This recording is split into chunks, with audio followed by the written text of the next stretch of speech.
Hello friends, কেমন আছো তোমরা? আজকে আমি তোমাদের সামনে নিয়ে এসেছি পার্শে মাছের সর্ষে পোস্ত। প্রথমে আমি 2 চামচ পোস্ত, 1 চামচ সাদা সর্ষে, 1 চামচ কালো সর্ষে আর 2টো কাঁচা লঙ্কা ভালো করে পেস্ট করে নিয়েছি। এরপরে পার্শে মাছগুলোকে ভালো করে কেটে ধুয়ে নুন আর হলুদ দিয়ে ম্যারিনেট করে নিয়েছি। এবার আমি কড়াইতে সর্ষের তেল গরম করে মাছগুলোকে ভেজে নেব। বন্ধুরা, তোমরা আমার ভিডিও দেখছো কি না আমি কিছুই বুঝতে পারছি না। তোমরা কিছু কমেন্টও করছো না, লাইকও করছো না, শেয়ারও করছো না। Please like, comment, share, subscribe করবে।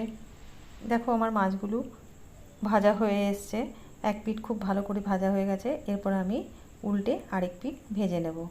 মাছগুলোকে আমি একটু লাল করেই ভাজবো, ছোটো মাছ সেই জন্য এটাকে একটু লালচে করেই ভেজে নিয়েছি। মাছগুলো সব তুলে নিলাম। এরপরে ওই তেলের মধ্যেই আমি একটু কালো জিরে ফোড়ন দিয়ে দেবো। কালো জিরেটা একটু ভাজা ভাজা হয়ে এসছে। এরপরে আমি এর মধ্যে দিয়ে দিচ্ছি একটা মাঝারি সাইজের পেঁয়াজ কুচি। পেঁয়াজ কুচিটা দিয়ে খুব ভালো করে ভেজে নিচ্ছি। ভাজা হয়ে এসছে। এরপরে দিচ্ছি ওর মধ্যে হলুদ গুঁড়ো। এরপরে আবার দিয়ে দেবো একটু নুনটা দিয়েও ভালো করে মিশিয়ে নিচ্ছি। তারপর দিয়ে দিচ্ছি সামান্য পরিমাণে জল, যাতে হলুদটা না পুড়ে যায়। এরপরে দিয়ে দিচ্ছি সর্ষে পোস্তর পেস্ট। সর্ষে পোস্তর পেস্ট খুব ভালো করে মিশিয়ে নেব এবং বেশ কিছুক্ষণ ধরে এটাকে কষিয়ে নেব। তারপরে দিয়ে দিচ্ছি একটু বাটি ধোয়া জল। জলটা দিয়ে আরেকটু কিছুক্ষণ কষিয়ে নেব।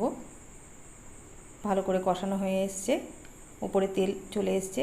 এরপরে দিয়ে দিচ্ছি একটু জল দিয়ে দেওয়ার পর যখন ঝোলে বলক চলে আসবে, তারপরে আমি দিয়ে দেবো ভেজে রাখা মাছগুলোকে ভালো করে ঝোলের সাথে মিশিয়ে নিলাম।